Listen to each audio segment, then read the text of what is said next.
The knock came at exactly midnight, not loud, not desperate, but soft enough that it almost blended with the wind, scraping across the ranch house walls. And Eli Carter might have slept through it if grief hadn't trained him to wake at the smallest sound since his wife died 2 winters ago, leaving the house too quiet, too hollow, like a heart missing its beat. And when the knock came again, 3 slow taps, he sat upright in bed, breath caught, listening, wondering who would come to a widowed rancher's door at such an hour. And when he pulled on his boots and opened the door, lantern light spilling onto the porch, he saw her, a little girl no older than 7, barefoot in the frost, hair tangled, eyes wide and shining with fear and hope tangled together, clutching the sleeve of a thin nightdress.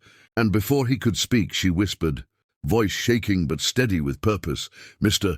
Mama needs help." And something in the way she said "Mama," not crying, not begging, just trusting, split. Something open inside him that he'd kept sealed since the day he buried his wife under the cottonwood tree. And he knelt despite the cold biting through his knees and asked her where her home was. But she only shook her head and pointed back toward the dark prairie where the moon hid behind clouds like it didn't want to witness what waited out there. And Eli hesitated just long enough for memory to strike him.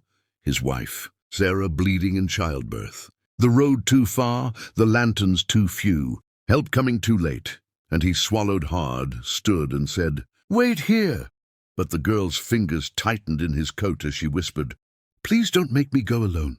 And that was when he made the choice that would change all their lives, because he turned back into the house and lit one lantern, then another, hanging them on hooks, lining them on the porch, filling the dark with stubborn, trembling light, saddling his horse despite the hour, wrapping the girl in Sarah's old shawl, the one he couldn't bring himself to throw away.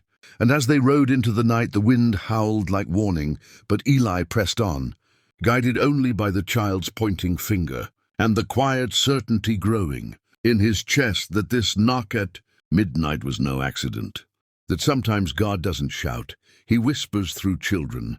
And the trail led them to a collapsed shack, half swallowed by weeds, where a woman lay inside, pale, soaked in sweat, breathing shallow like each breath might be her last. And Eli moved without thinking, using what he remembered from helping births on the ranch, tearing cloth, boiling water, working by lantern light, while the girl clutched her mother's hand and whispered, "I told you I'd find help." And hours stretched like years until finally a cry broke through the silence, strong, alive, and the woman sobbed, the baby wailed, and Eli felt tears freezing on his cheeks as the lanterns burned low. And when dawn came, pale and pink, he realized something had shifted inside him, that the dark he lived in had been pushed back, just a little, by the simple act of opening a door when a child knocked. And as the sun rose over the prairie, painting everything gold, Eli didn't yet know this was only the beginning, because some stories don't end with saving a life. They begin there. And if you're feeling this story already, if your heart is leaning in the way his did that night, remember to subscribe, because stories like this remind us why light matters, and there are many more waiting to be told.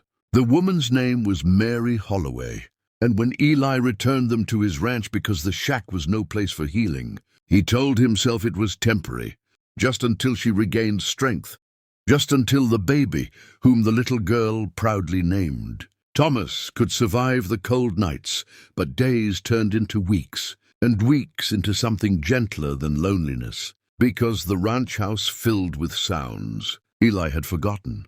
The creak of floorboards at dawn, the smell of bread baking, a child's laughter echoing where silence once ruled, and the little girl, whose name was Anna, followed him everywhere, asking questions about the stars, the horses, the lanterns, especially the lanterns. And one evening as he lit them at dusk, she asked why he always used so many, and he paused, flame flickering, and told her, "Because once, when I needed help, there weren't enough." And she nodded like she understood more than a child should. And Mary healed slowly, carrying grief of her own. Her husband lost to fever, her land taken by debt, but together they stitched a fragile hope. sharing meals, sharing stories, sharing the quiet ache that comes from surviving.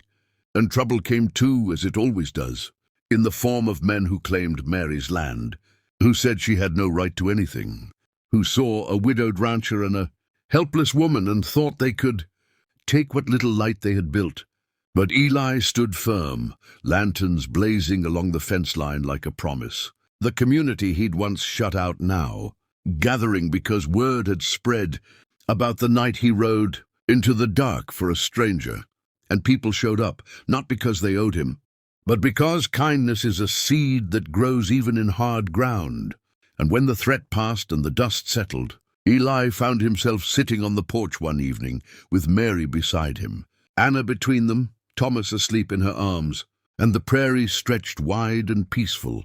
And Mary said softly, "You saved us." But Eli shook his head and answered, "No." She did, nodding to Anna, who smiled and swung her legs.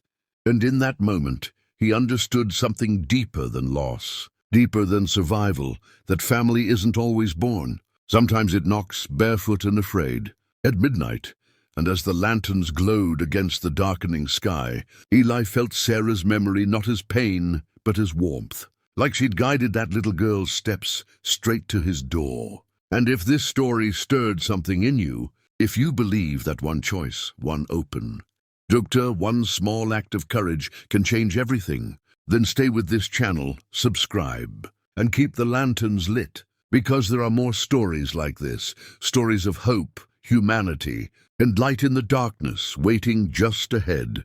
The night the storm came, it came the way fate often does, unannounced, unforgiving, and heavy with consequence, rolling over the prairie like a dark judgment, thunder cracking so hard it rattled the bones of the ranch house. And Eli was already awake when the first fence post snapped, because ranchers learn to hear trouble before it arrives. And Anna ran to him barefoot, fear flashing in her eyes, asking if the lanterns would be enough this time. And he knelt, cupped her face, and told her the truth without stealing her courage. They always are if we keep them lit.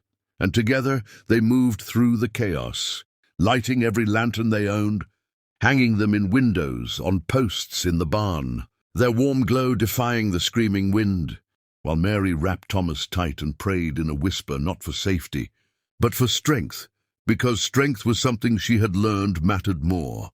And when the river swelled and broke its banks, racing toward the low fields where neighboring families lived, Eli didn't hesitate, not once, saddling his horse's reins slashed sideways and shouting for help into the storm. And one by one lanterns appeared in the distance, neighbors answering light with light, memory with action, until a line of riders cut through the darkness, rescuing stranded families, pulling children from rooftops, carrying the elderly through freezing water. And Anna watched from the porch, clutching Mary's hand, understanding now that the night she knocked had not ended at that, a door, but had begun a chain of courage that would ripple outward.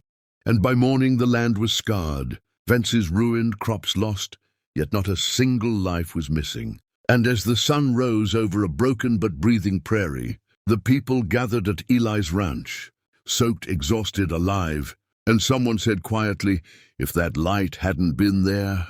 And the sentence didn't need finishing, because everyone knew. And later, as repairs began and laughter slowly returned, Mary stood beside Eli beneath the cottonwood where Sarah rested, and she spoke not of replacing what was lost, but of honoring it by living fully. And Eli felt the last wall inside him finally give way, grief no longer a prison but a foundation. And that evening, when Anna asked what happens next, Eli looked at the horizon glowing amber and said, "Next, we keep the door open," because he understood now that purpose isn't found, it answers when you answer others. And if you've stayed this long, if this story has carried you through darkness into light, then you already know why these stories matter.